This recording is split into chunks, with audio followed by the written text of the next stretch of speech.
दोस्तों, my YouTube channel अकाल 56 में आप लोग का स्वागत है। तो दोस्तों, आज हम लोग सी टेट से संबंधित हिंदी पेडागोजी के बहुत ही मोस्ट इम्पॉर्टेंट क्लास जो आप लोगों को हूबहू पेपर में देखने को मिलेगा। एकदम जितनी भी लाइनें रखी गई हैं दोस्तों, एकदम हूबहू देखने को मिलेंगी और बहुत ही इम्पोर्टेंट क्लास होने वाली है दोस्तों। तो आप लोग बने रहिए वीडियो क्लास तक। और आइए शुरू करते हैं हिंदी पेडागोजी के टॉपिक को। तो दोस्तों, आइए शुरू करते हैं फर्स्ट पॉइंट को। तो दोस्तों, इसमें बताया गया है भाषा की उत्पत्ति। तो दोस्तों, इसमें हम लोग पढ़ेंगे कि भाषा की उत्पत्ति कैसे हुई है, कहाँ से हुई है, किस शब्द से हुई है। ठीक है, तो आइए शुरू करते हैं। दोस्तों, बताया गया है भाषा की उत्पत्ति में देखते हैं हम लोग अर्थ। तो दोस्तों, भाषा संस्कृत की भाष धातु से उत्पन्न हुई है। ठीक है दोस्तों, भाषा संस्कृत के भाष धातु से उत्पन्न हुई है। इसका अर्थ होता है बोलना। ठीक है, तो भाषा का अर्थ क्या होता है? बोलना। आइए आगे बढ़ते हैं और उम्मीद करते हैं कि आप लोग को भाषा का अर्थ समझ में आ गया होगा। ठीक है दोस्तों, एक बार फिर से देख लेते हैं। तो भाषा संस्कृत की भाष धातु से बनी हुई है। ठीक है, भाष शब्द के लिए कौन सा है? तो भाष धातु से उत्पन्न हुई हुई है और इसका अर्थ होता है बोलना। ठीक है, तो भाषा का अर्थ क्या हो गया? भाषा का अर्थ हो गया बोलना। आइए आगे बढ़ते हैं। आइए हम लोग भाषा से रिलेटेड एक क्वेश्चन देख लेते हैं दोस्तों। तो भाषा से रिलेटेड एक क्वेश्चन में दिया गया है कि भाषा किस धातु से उत्पन्न हुई है। तो बताना है आप लोग को, आंसर जल्दी से दीजिए आप लोग। भाषा किस धातु से उत्पन्न शब्द है? तो जैसा कि आप लोग अभी देखे हैं कि भाषा किस धातु से उत्पन्न शब्द है। तो दोस्तों, यहाँ पे भाषा भाष धातु से उत्पन्न शब्द है। जिस शब्द में ये हलंत लगा होगा, ठीक है, यही वाला भाष सही होगा। ठीक है, जिस शब्द में भाष ऐसे लिखा हो वही भाष शब्द से उत्पन्न हुई है, भाषा शब्द की उत्पत्ति हुई है। ठीक है, तो उम्मीद करते हैं दोस्तों टॉपिक समझ में आ रहा होगा आप लोगों को। और दोस्तों, अगर टॉपिक अच्छा लग रहा हो तो आप लोग वीडियो को सब्सक्राइब कर दीजिए और वीडियो को शेयर कर दीजिए। आइए आगे बढ़ते हैं, अगला पॉइंट देखते हैं। बहुत ही बारीकी बारीकी क्वेश्चन रखा गया दोस्तों और बहुत ही अच्छे से पॉइंट को बताया गया है। तो आप लोग वीडियो के लास्ट तक बने रहिएगा। आइए आगे बढ़ते हैं, देखते हैं अगला पॉइंट। इसी तरह से दोस्तों पूरा टॉपिक बताया गया है, उसके बाद क्वेश्चन दिया गया है, फिर टॉपिक बताया गया है, क्वेश्चन कराया गया है, ताकि आप लोगों को कोई दिक्कत हो ना समझने में। तो आइए आगे बढ़ते हैं। अगले पॉइंट में बताया गया दोस्तों भाषा अर्थ। भाषा अर्थ में बताया गया कि भाषा वह साधन है जिसके द्वारा हम अपने विचारों को व्यक्त करते हैं। भाषा मुख से उच्चारित होने वाले शब्दों और वाक्यों आदि का वह समूह जिनके द्वारा मन की बात बतलाई जाती है। ठीक है दोस्तों, तो दोस्तों भाषा के बारे में बताया गया है कि भाषा वह साधन है जिसके द्वारा हम अपने विचारों को व्यक्त करते हैं। ठीक है, तो भाषा क्या है? तो भाषा वह साधन है जिसके द्वारा हम अपने विचारों को व्यक्त करते हैं। ठीक है, ये हो गया भाषा। और भाषा मुख से उच्चारित होने वाले शब्दों और वाक्यों आदि का वह समूह है जिसके द्वारा मन की बात बतलाई जाती है। ठीक है दोस्तों, उसे ही हम भाषा कहते हैं। तो उम्मीद करते हैं दोस्तों भाषा भी आप लोगों को समझ में आ गई होगी। आइए आगे बढ़ते हैं, अगला पॉइंट देखते हैं। आइए अब भाषा कहते किससे हैं, क्वेश्चन देखते हैं इससे। तो दोस्तों, भाषा कहते किससे हैं? ऑप्शन है भावों के आदान प्रदान के साधन को, लिखने के ढंग को, या तीसरा ऑप्शन है भाषा देने की कला को, या फिर लास्ट ऑप्शन है इन सभी को। तो जल्दी से आप लोग जवाब दीजिए, क्या इसका आंसर होगा? अभी बताया गया है अगले पॉइंट में। तो दोस्तों इसमें बताया गया है कि भाषा कहते हैं, तो भाषा कहते हैं दोस्तों भावों के आदान प्रदान को भाषा कहते हैं। ठीक है, भाषा किसे कहते हैं? तो भाषा भावों के आदान प्रदान को भाषा कहते हैं। ठीक है, तो उम्मीद करते हैं दोस्तों आप लोगों को समझ में आ गया होगा। आइए आगे बढ़ते हैं, अगला पॉइंट देखते हैं। अगले पॉइंट में बताया गया दोस्तों भाषा के प्रकार। तो आइए देखते हैं भाषा के प्रकार। दोस्तों, मुख्य रूप से भाषा जो होती है दो प्रकार की होती है। कितने प्रकार की भाषा होती है दोस्तों? तो मुख्य रूप से भाषा जो है दो प्रकार की होती है। कौन कौन होती है? तो एक होती है मौखिक भाषा और एक होती है लिखित भाषा। ठीक है, इंग्लिश में इसे ओरल लैंग्वेज कहते हैं और इसे रिटन लैंग्वेज कहते हैं। ठीक है, तो आइए आगे बढ़ते हैं। आप लोगों को समझ में आ गया होगा कि भाषा मुख्य रूप से कितने प्रकार की होती है। तो मुख्य रूप से भाषा दो प्रकार की होती है, एक मौखिक भाषा होती है और एक लिखित भाषा होती है। ठीक है, आइए आगे बढ़ते हैं, अगला पॉइंट देखते हैं। तो दोस्तों आइए क्वेश्चन देखते हैं। तो दोस्तों, बोलकर भाव एवं विचार व्यक्त करने वाली भाषा को क्या कहते हैं? तो आप लोग को जवाब देना है। ऑप्शन है सांस्कृतिक भाषा, सांकेतिक भाषा, दूसरा ऑप्शन है लिखित भाषा, तीसरा ऑप्शन है मौखिक भाषा, या फिर लास्ट ऑप्शन है वैदिक भाषा। तो जल्दी से आप लोग जवाब दीजिए, क्या इसका आंसर हो जाएगा।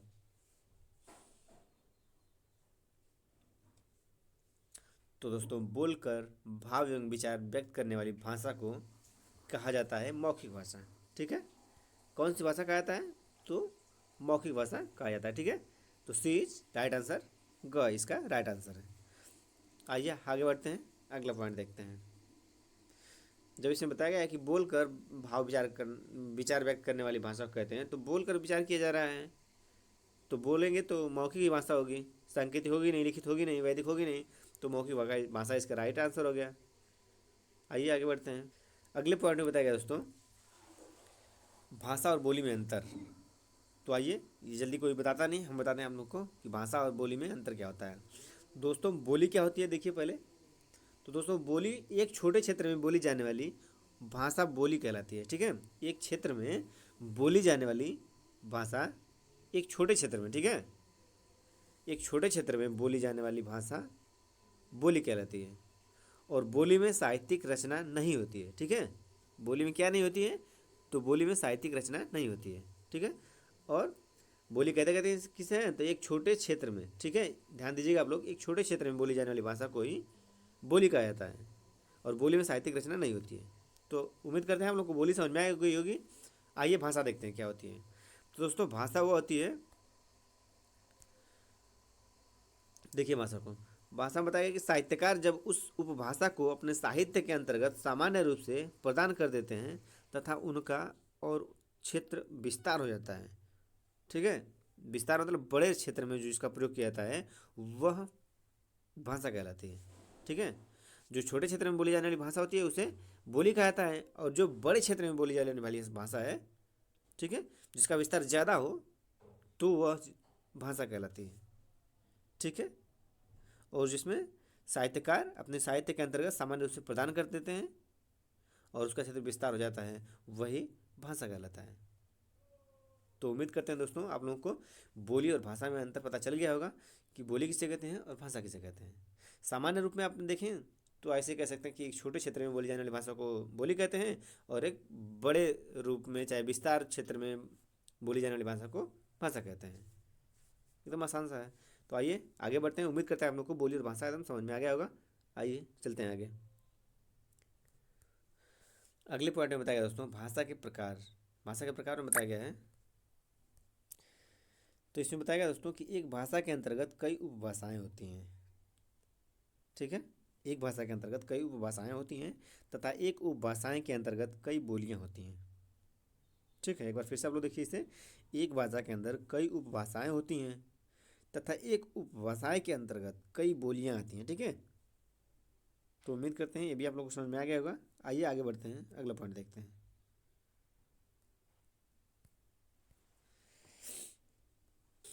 अगला पॉइंट में बताया गया दोस्तों हिंदी भाषा की उत्पत्ति और विकास। तो आइए देखते हैं कि हिंदी भाषा की उत्पत्ति कैसे हुई है और विकास कैसे हुआ है।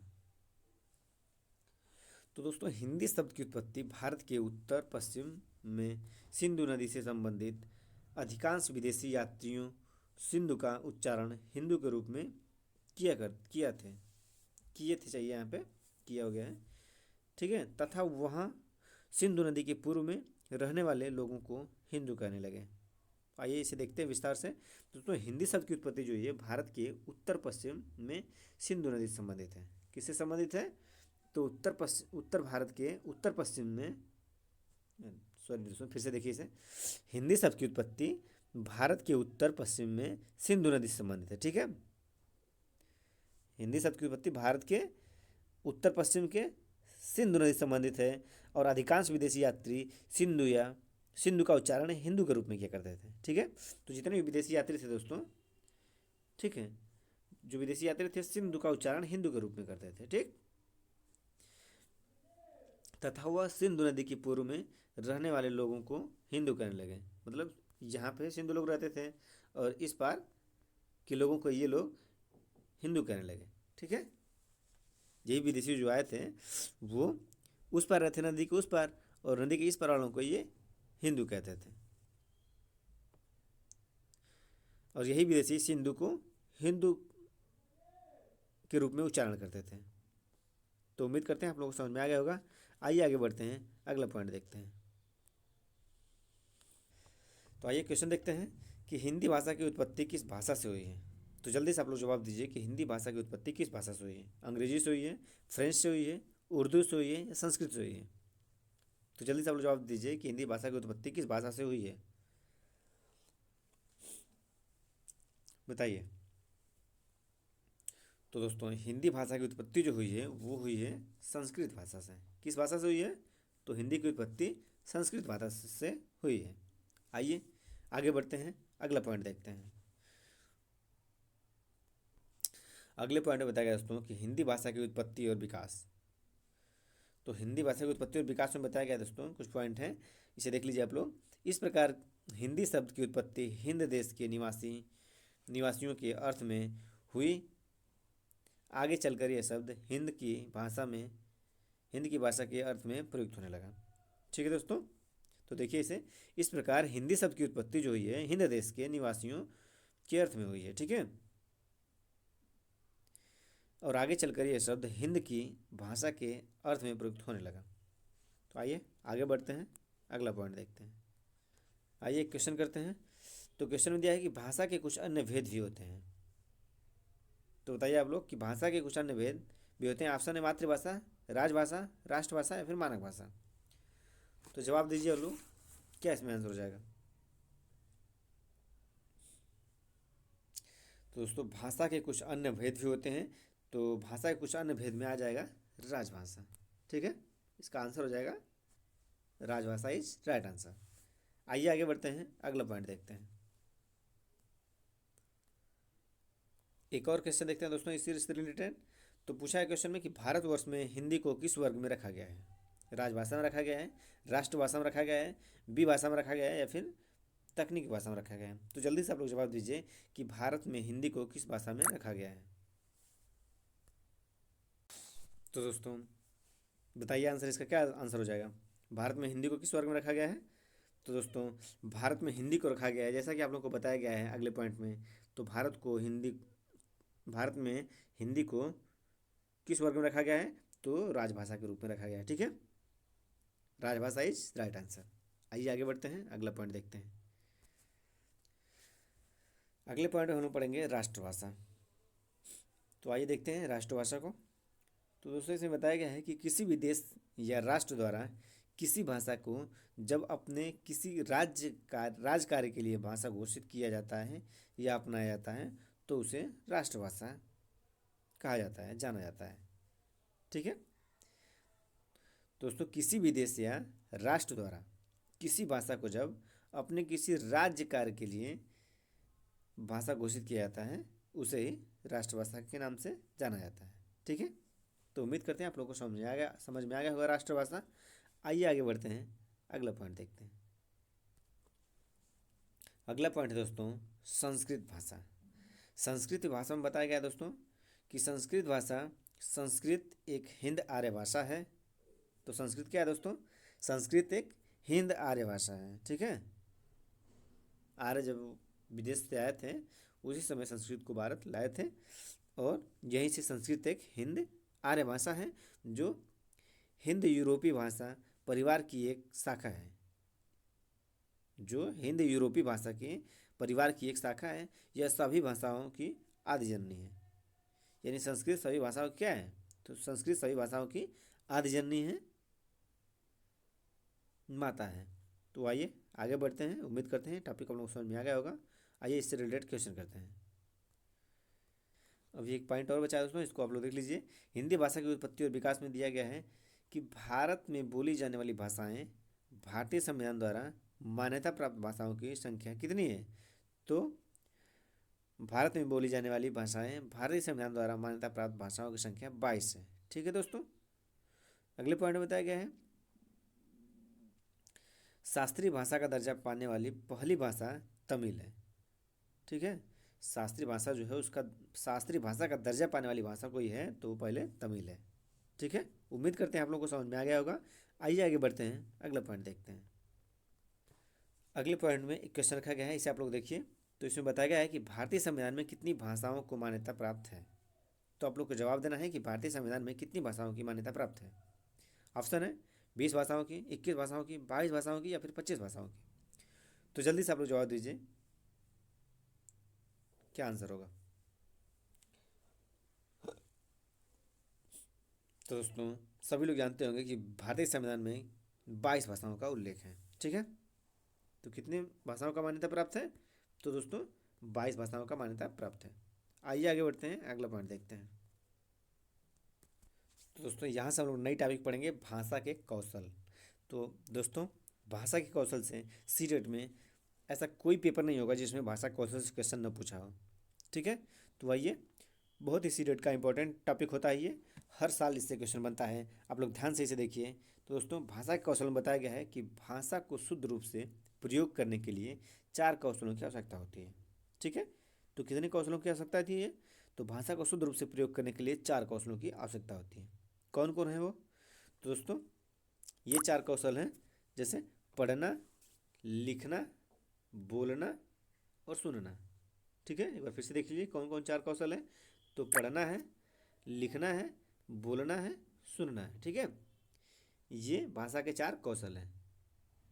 तो उम्मीद करते हैं भाषा के 4 कौशल आप लोगों को समझ में आ गए होंगे। आइए इससे रिलेटेड क्वेश्चन देखते हैं अब। तो जैसा कि दोस्तों आप लोगों के सामने क्वेश्चन रखा गया है कि निम्नलिखित में से कौन सा भाषा कौशल नहीं है, तो जल्दी से आप लोग इसका जवाब देंगे। ऑप्शन है पढ़ना, लिखना, बोलना या फिर खेलना। बताइए क्या इसका आंसर हो जाएगा। क्वेश्चन है निम्न में से कौन सा भाषा कौशल नहीं है, जल्दी से आप लोग जवाब दीजिए। तो दोस्तों इसका आंसर हो जाएगा खेलना। तो खेलना जो है भाषा कौशल के अंतर्गत नहीं आता है। ठीक है, तो आइए आगे बढ़ते हैं, उम्मीद करते हैं आप लोगों को समझ में आ गया होगा। अगले पॉइंट में हम लोग देखें दोस्तों, हिंदी वर्णमाला के कुछ टॉपिक रखे गए हैं, आप लोग जल्दी जल्दी इसको देख लीजिए। तो दोस्तों हिंदी वर्णमाला में बताया गया है कि हिंदी वर्णमाला वर्णों के व्यवस्थित समूह को वर्णमाला कहते हैं। ठीक है, कोई आपसे पूछ दे कि वर्णमाला किसे कहते हैं, तो वर्णों के व्यवस्थित समूह को वर्णमाला कहते हैं। और हिंदी वर्णमाला में कुल 52 वर्ण होते हैं। कितने वर्ण होते हैं हिंदी वर्णमाला में, तो हिंदी वर्णमाला में कुल 52 वर्ण होते हैं, 52 अक्षर होते हैं। ठीक है, और स्वर कितने होते हैं, तो स्वर 11 स्वर होते हैं और 33 व्यंजन होते हैं। ठीक है दोस्तों, तो स्वर कितने होते हैं हिंदी वर्णमाला में, तो स्वर 11 होते हैं और व्यंजन 33 होते हैं। आइए आगे बढ़ते हैं, अगला पॉइंट देखते हैं। अगले पॉइंट में बताया गया दोस्तों वर्ण क्या होता है, वर्ण के बारे में देखिए बताया गया है। तो दोस्तों वर्ण भाषा की सबसे छोटी इकाई को, वर्ण में बताया गया है कि भाषा की सबसे छोटी इकाई ध्वनि होती है। ठीक है, और ध्वनि को लिखित रूप में वर्ण द्वारा व्यक्त किया जाता है। ठीक है, तो दोस्तों अगर पूछे कि ध्वनि क्या होती है, तो भाषा की सबसे छोटी इकाई को ध्वनि कहते हैं, और वर्ण पूछे तो ध्वनि को लिखित रूप में वर्ण द्वारा व्यक्त किया जाता है, उसे ही वर्ण कहते हैं। ठीक है, तो आप लोग को ध्वनि और वर्ण में भी समझ में आ गया होगा। आइए देखते हैं इससे रिलेटेड कुछ नोट बताया गया है। तो नोट में दिया गया दोस्तों उच्चारण की दृष्टि से भाषा की लघुत्तम इकाई ध्वनि है। लेखन की दृष्टि से भाषा की सबसे छोटी इकाई वर्ण है। ठीक है दोस्तों, तो बहुत ही इंपॉर्टेंट बारीकी पॉइंट यहाँ से पूछा जाता है दोस्तों कि उच्चारण की दृष्टि से भाषा की लघुत्तम इकाई को ध्वनि कहते हैं। ठीक है, और लेखन की दृष्टि से भाषा की सबसे छोटी इकाई को वर्ण कहते हैं। आप लोग बहुत ही ध्यान से समझिएगा, जो उच्चारण की दृष्टि से भाषा की लघुत्तम इकाई छोटी छोटी इकाई है उसे ध्वनि कहा जा रहा है, और लेखन की दृष्टि से जो भाषा की सबसे छोटी इकाई है उसे वर्ण कहा जाता है। तो आप लोगों को समझ में आ गया होगा ध्वनि और वर्ण। आइए आगे बढ़ते हैं, अगला पॉइंट देखते हैं। तो दोस्तों अगला पॉइंट में बताया गया है हिंदी वर्ण व्याकरण के बारे में। तो हिंदी व्याकरण में हिंदी वर्णमाला को 2 भागों में बांटा गया है। ठीक है, देखिए कैसे, तो हिंदी वर्णमाला में स्वर बांटा गया है और व्यंजन को बांटा गया है। ठीक, तो स्वर 11 होते हैं, व्यंजन 33 होते हैं। आइए आगे बढ़ते हैं, अगला पॉइंट देखते हैं। और उम्मीद करते हैं आप लोगों को टॉपिक समझ में आ गया होगा।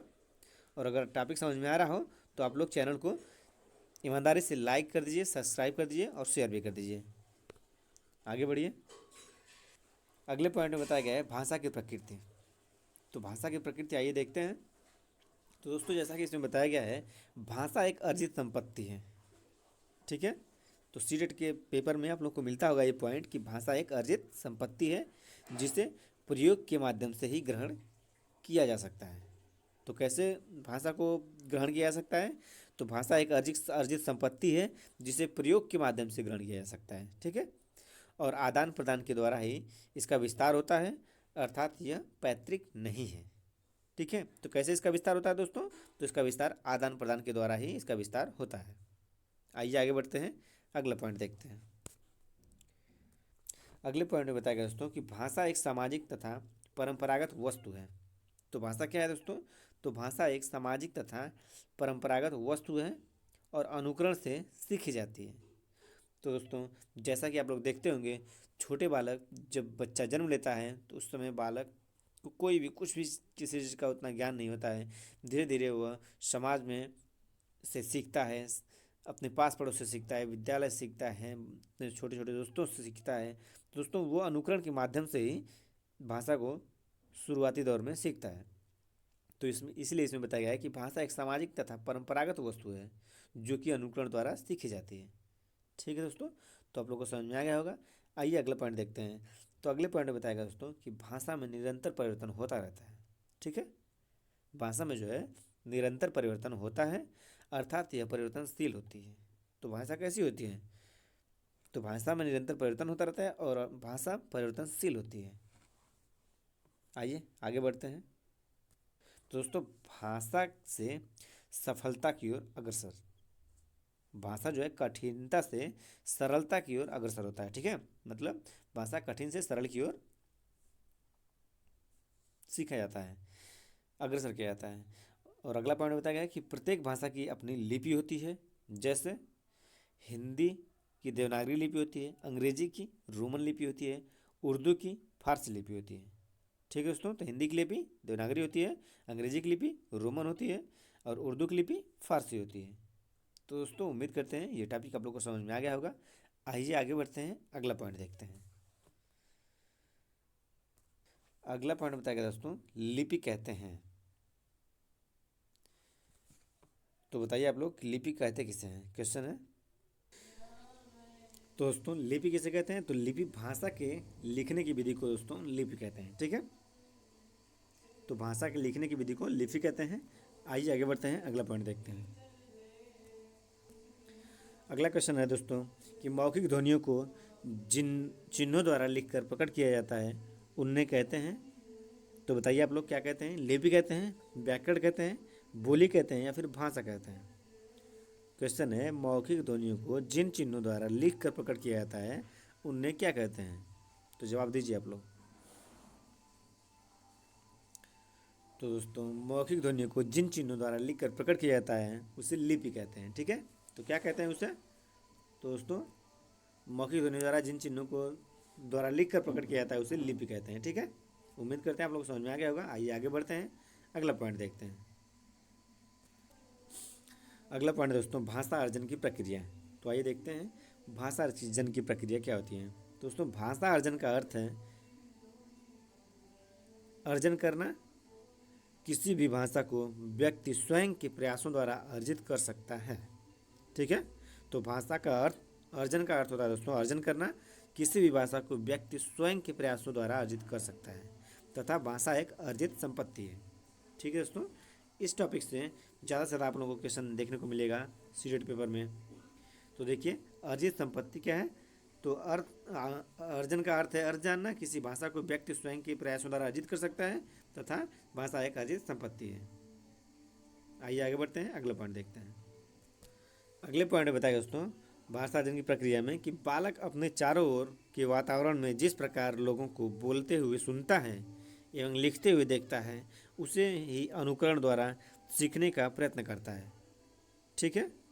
तो बालक अपने चारों ओर जो वातावरण में जिस भाषा का प्रयोग होता है, जिस भाषा को लोग बोलते हैं, जिस भाषा को वह सुनता है एवं लिखते हुए देखता है उसे ही वह अनुकरण करके उस भाषा को सीखने का प्रयत्न करता है, अर्थात भाषा का अर्जन अनुकरण द्वारा होता है, ठीक है दोस्तों। तो भाषा का अर्जन कैसे होता है? तो भाषा का अर्जन अनुकरण द्वारा होता है। आइए आगे बढ़ते हैं। अगले पॉइंट में बताया गया है कि भाषा अर्जन प्रक्रिया। तो भाषा अर्जन प्रक्रिया में बताया गया दोस्तों, भाषाई योग्यता एक कौशल है जिसे अर्जित किया जा सकता है। अर्जन की प्रक्रिया बालक के जन्म से प्रारंभ हो जाती है। ठीक है दोस्तों, तो अर्जन करने की प्रक्रिया जो है कैसे प्राप्त होती है, तो करने की प्रक्रिया जो है बालक को जन्म से ही प्रारंभ हो जाती है। ठीक है, देखिए यहाँ बताया गया है कि बालक के अर्जन करने की प्रक्रिया बालक के जन्म से ही प्रारंभ हो जाती है। ठीक है, आइए आगे बढ़ते हैं। अगले पॉइंट में बताया गया है कि भाषा अर्जन द्वारा बालक अपनी प्रथम भाषा को सीखता है जो उसकी मातृभाषा है। ठीक है दोस्तों, तो भाषा अर्जन द्वारा जो बालक अपनी प्रथम भाषा को सीखता है वही उसकी मातृभाषा होती है। ठीक है, तो मातृभाषा भी आप लोग को समझ में आ गया होगा। आइए आगे बढ़ते हैं, अगला पॉइंट देखते हैं। अगला पॉइंट में बताया गया दोस्तों, भाषा अर्जन प्रक्रिया में चामस्की के अनुसार, चामस्की क्या बताए हैं भाषा के बारे में वो उसको बताया गया है। तो आइए आप लोग देखिए चामस्की क्या बताए हैं भाषा के बारे में। तो दोस्तों चामस्की के अनुसार बताया गया है कि बच्चे भाषा अपने वातावरण से अर्जित करते हैं। ठीक है, तो क्या कहें चामस्की वातावरण के बारे में, भाषा के बारे में, तो चामस्की बताए हैं कि बच्चे भाषा अपने वातावरण से अर्जित करते हैं और उनके अंदर जन्मजात भाषा अर्जन युक्ति होती है। मतलब बालक में जन्मजात भाषा अर्जित करने की क्षमता होती है। ठीक है, आइए आगे बढ़ते हैं, अगला पॉइंट देखते हैं और उम्मीद करते हैं कि चामस्की आप लोगों को समझ में आ गए होंगे। आइए आगे देखते हैं। अगला पॉइंट है दोस्तों भाषा का क्रम। तो देखते हैं भाषा क्रम में बहुत ही इंपॉर्टेंट टॉपिक दोस्तों होती है। दोस्तों इसमें बताया गया है कि सामान्य रूप से सर्वमान्य भाषा कौशल विकास क्रम सुनना होता है, फिर बोलना होता है, पढ़ना होता है, लिखना होता है। ये दोस्तों भाषा का क्रम है, सुनना, बोलना, पढ़ना और लिखना। ठीक है, तो अगला पॉइंट है दोस्तों, उम्मीद करते हैं आप लोगों को भाषा का क्रम समझ में आ गया होगा। पहले भाषा क्रम में सुनना होता है, फिर बोलना होता है, फिर पढ़ना होता है, फिर लिखना होता है। ठीक है, आइए अगला पॉइंट देखते हैं। अगला पॉइंट बताया गया कि सुनना पढ़ना ग्राह्य कौशल है। ठीक है, ग्राह्य कौशल मतलब ग्रहण करने की कौशल है। सुनना बोलना ग्राह्य कौशल है। ग्राह्य मतलब होता है ग्रहण करना। ठीक है, ग्राह्य मतलब क्या होता है, तो ग्राह्य मीन्स ग्रहण करना होता है। फिर आगे बताया कि ग्राह्य कौशल वे होते हैं जो सीखने से संबंधित होते हैं। तो ग्राह्य कौशल कैसे होते हैं, जो सीखने से संबंधित होते हैं वही ग्राह्य कौशल होते हैं। आगे बढ़ते हैं दोस्तों, तो भाषा से रिलेटेड ये कुछ क्वेश्चन है, इसलिए आप लोग देखिए कि भाषा सीखने का सही मनोवैज्ञानिक क्रम क्या है। आप लोग को बताना है कि भाषा सीखने का सही मनोवैज्ञानिक क्रम क्या है और जवाब दीजिए आप लोग कि भाषा सीखने का सही मनोवैज्ञानिक क्रम क्या होता है। तो दोस्तों भाषा सीखने का सही मनोवैज्ञानिक क्रम जो होता है वो होता है सुनना, यानी सी ऑप्शन राइट आंसर इसका है। ठीक है, पहले सुनना आता है, फिर बोलना आता है, फिर पढ़ना आता है, फिर लिखना आता है। ठीक है, यही भाषा सीखने का सही क्रम है। पहले सुनना, बोलना, फिर पढ़ना, फिर लिखना। तो ऑप्शन इसका 3 आंसर है। आइए आगे बढ़ते हैं, अगला पॉइंट देखते हैं। अगले पॉइंट में बताया गया दोस्तों कि भाषा अर्जन मुख्यतः मातृभाषा का होता है। ठीक है, तो भाषा अर्जन से संबंधित कुछ महत्वपूर्ण बिंदु हैं, इसे आप लोग देखिए और समझिए। दोस्तों भाषा अर्जन से संबंधित महत्वपूर्ण बिंदु बताया गया है कि भाषा अर्जन मुख्यतः मातृभाषा का होता है, अर्थात मातृभाषा अर्जित की जाती है न कि सीखी जाती है। ठीक है दोस्तों, तो मातृभाषा क्या की जाती है, तो मातृभाषा अर्जित की जाती है, इसे सीखा नहीं जा सकता है। ठीक है, आइए आगे बढ़ते हैं, अगला पॉइंट देखते हैं। अगला पॉइंट है भाषा अर्जन से संबंधित कुछ महत्वपूर्ण बिंदु में ये भी है। तो इसमें बताया गया कि भाषा अर्जन व्यवहारिक पद्धति है। ये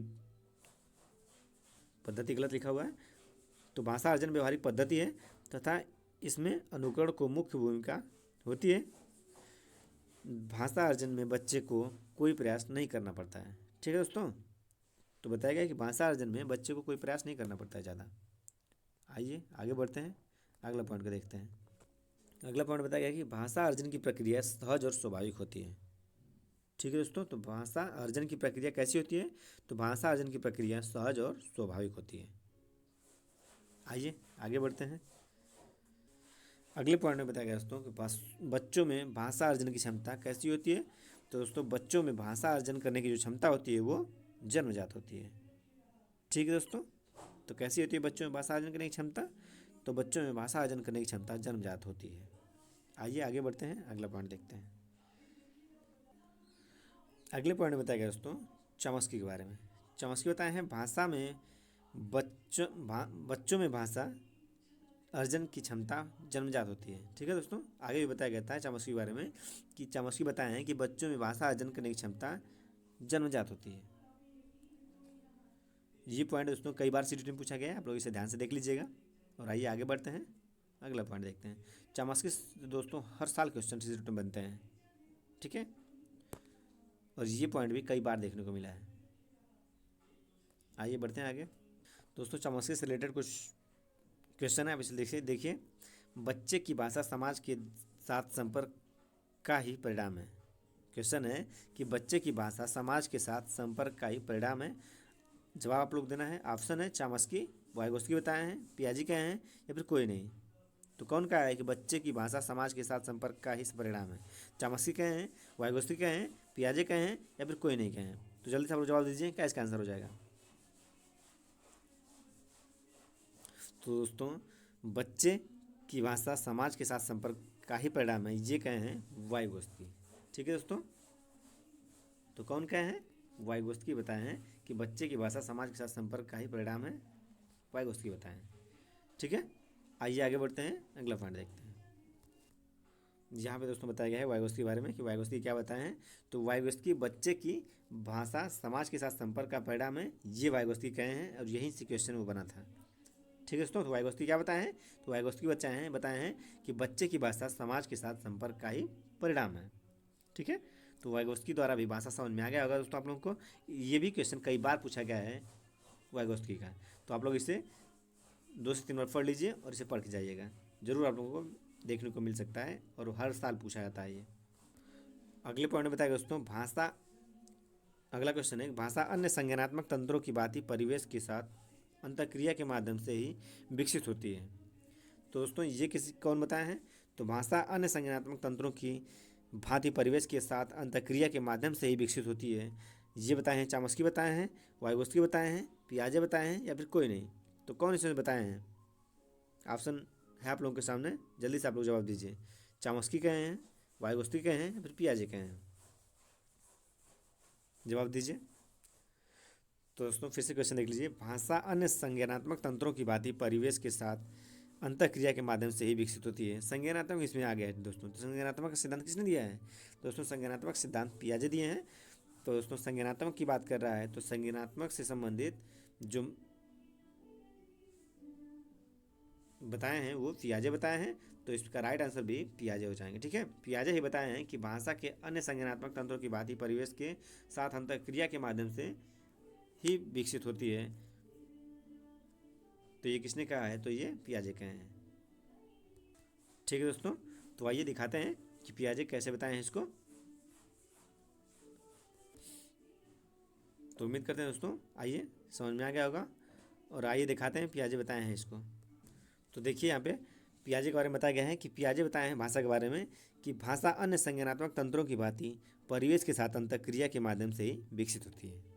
ठीक है दोस्तों, तो आप लोग देख लिए कि पियाजे क्या बताए हैं। तो पियाजे बताए हैं कि भाषा अन्य संज्ञानात्मक तंत्रों की भांति परिवेश के साथ अंतःक्रिया के माध्यम से ही विकसित होती है। ठीक है दोस्तों, तो आप लोगों को पियाजे भी समझ में आ गए होंगे और इनसे बना हुआ क्वेश्चन भी आप लोग देख चुके हैं। तो आइए आगे बढ़ते हैं, अगला पॉइंट देखते हैं। और अगर आप लोगों को पियाजे, वाइगोस्की और चामस्की समझ में आ गए हों तो आप लोग चैनल को ईमानदारी से सब्सक्राइब कर दीजिए और लाइक कर दीजिए वीडियो को। और दोस्तों हर साल चामस्की से, वाइगोस्की से, पियाजे से क्वेश्चन बनते हैं, आप लोग देखे भी होंगे अगर आप लोग अनुभव किए होंगे तो। और दोस्तों बहुत ही इंपॉर्टेंट टॉपिक होती है ये।